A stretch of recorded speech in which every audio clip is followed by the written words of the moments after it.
Hey guys, Peter here to do an album review, and today I'm here to talk to you guys about the brand new album from the Night Flight Orchestra, Sometimes the World Ain't Enough. Out June 29th through Nuclear Blast, the band's fourth studio album, and it has 12 tracks, and it's give or take a minute, 60 minutes in length. This is the first time that I've sat down in my living room to listen to an album to get ready for this recording, and my wife walked up to me and said, "Wow, that's pretty good. Why don't you listen to more of that instead of all the other noise that you listen to?" So that to me kind of got me thinking, like, what was about this band specifically in this album and this sound that really attracted her to the songs, to the record. And the things that attracted her to the record was pretty much the same things that attracted me to the record. And that was the fact that both of us grew up in the 80s listening to a lot of hair metal bands, a lot of disco from the 70s even, because even though we were teenagers in the 80s, we really listened to a lot of music from the 70s. And this band kind of has a fusion of bands that we listened to growing up. It has a fusion of REO Speedwagon, Rick Springfield, even a little bit of Boney M in there, and then a bunch of influences from the hair metal days from the late 80s, early 90s. So sounds that are extremely familiar to her and sounds that are extremely familiar to me. So that's why she fell in love with the sound of the band immediately. And that's why, as I was listening to this album, I felt a sense of familiarity to it, even though this is a brand new album and it was my first time sitting down to listen to it. The best way I could really describe this album is if you mix all of those sounds from Boney M to Rick Springfield, REO Speedwagon, hair metal bands in general like Poison, Europe, whatever you have. You mix all of those and then you sprinkle in some major Swedish DNA into the music. That to me is the best way to describe the sound on this record. It's really a fusion of all of those different genres, all of those different styles, and then you sprinkle some Swedish into it. Because the album itself has all of those influences, but the DNA, the core of the album is still heavy into the sound that came out of Sweden within that time period, within them late 70s into the 80s, and then even all the way through the late 80s. It really has a lot of that in it. A lot of sounds that Ghost, for example, used on their new record are also present on this record. A lot of those same influences, a lot of those same familiarities and sounds and how the songs are put together. So those were my first overall views of the overall record. Now, like I said before, this I don't think is an album that's going to appeal to every single person on the metal, hard rock spectrum, just because of how eclectic it really is. For people that really like heavier stuff, this album is not going to appeal to them at all. It's too disco, it's too pop, it's too radio friendly, if you will. But to me, it had enough content there. It had enough structure and enough pieces that really reminded me of songs that I really like. This is a record that could easily be the soundtrack to Boogie Nights, for example, or the soundtrack to one of those teenage romantic dramas that were really popular into the late 80s, early 90s. So this album is so eclectic in sound. It mixes so many different genres that really fall under those categories. If one of these songs popped up during Boogie Nights, it would totally fit that vibe. It would totally have that vibe. But if it popped up during a more romantic scene in Karate Kid, would also have that same vibe. The songs in the album really offer you these different influences and these different styles, but they're all connected by one, I would say predominantly by one common theme, and that's Bjorn's vocals. Absolutely incredible. This dude has incredible vocals, incredible delivery, and incredible range. And this album is really a showcase of how talented he is and how good his vocals really are. He's the glue that keeps all of these different songs together. Because as you go down this album, from song to song, you feel a different influence.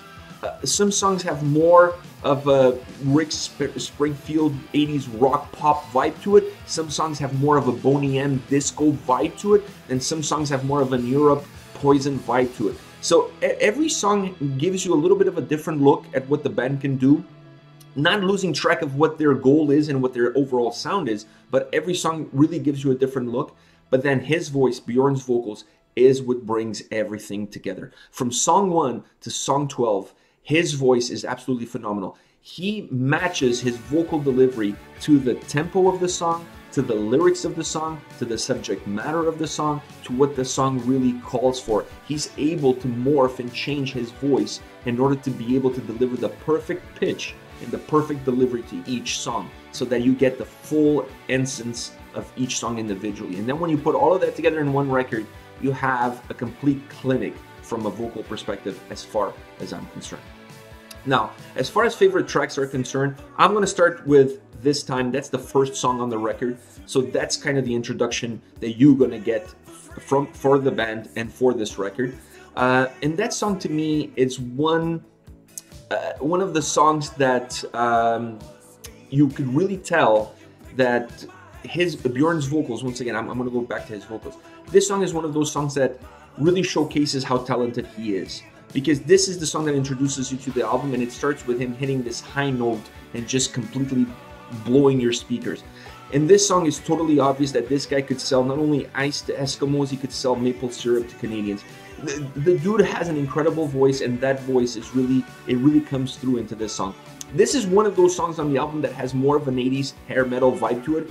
As I was listening to this song, as I started playing the album, my wife really felt the same thing. It felt to her that this was more of a rock, pop, hair metal band kind of song from that time period, and that caught her by surprise, and it caught me by surprise. Because the album then changes as you go along. Songs will change as you go down the record. But this one is really a perfect synopsis of what the record's going to be, especially as far as Bjorn's vocal delivery. This song really gives you a glimpse into what you could expect down the road. And then again, it has another key component in this song that they used sporadically throughout the album, which was a keyboard solo. They have a keyboard solo followed by a guitar solo. It's so incredibly hooky and cool and dynamic, and it gives that whole hair metal vibe to the song. And when you introduce that keyboard solo, followed right after by the guitar solo. They do that sporadically throughout the album. They use that keyboard solo again in other songs throughout the album. But in this song, when you match that dynamic with his vocal delivery, you really have a song that really sets the table for what to expect from the album. Great introduction to the album. Great first song of the album. Another song that I really enjoyed was Can't Be That Bad, and I started singing this song the first time. Let me rephrase that. I started singing the chorus the first time that I heard this song. Another song that really showcases Bjorn's vocal ability. Another one. I mean, I don't think there's any song on this album that doesn't do that, but this one to me is one that I really felt that showed a different side of his vocal range that you did not get in the song this time. And Can't Be That Bad, he gives you a different look at how he uses his voice as an instrument. I also enjoyed the backing track vocals that they used in certain parts of the song, specifically around the chorus. It just added a sense of something really big, like of an orchestra almost, like a choir behind his voice. And I really like that. It really added layers to the song. And this song also has one of the catchiest hooks and choruses of the whole album. And that's one of the reasons that the first time I heard this song, I start singing the chorus right away. It's so contagious. It's a killer song, one that I expect them to perform live, because I could really see this song being one of those that gets the whole crowd singing along, especially during that chorus. And they're not even going to need those backtrack vocals behind Bjorn's vocals in a live setting. They can just use the voices of the audience in that live setting to really give that extra layer of thickness to the vocals around the chorus. Really enjoyed the dynamic of this song. A really cool song, a song that I really hope they perform live, because I really think it has all the perfect ingredients to be a perfect live song. Now, my last song that I'm going to talk about on this album is Paralyzed, my favorite, absolute favorite song of the record.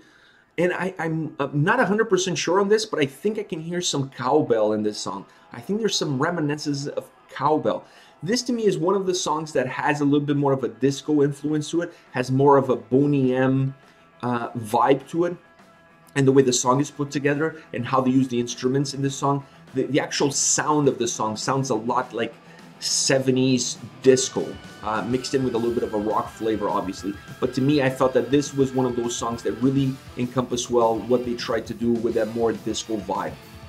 This is a song that I really feel it could easily be a song that Boney M would be very jealous that he didn't come up with, because it really has a lot of that Boney M components to the actual music, but it's also a great song, a really cool party song.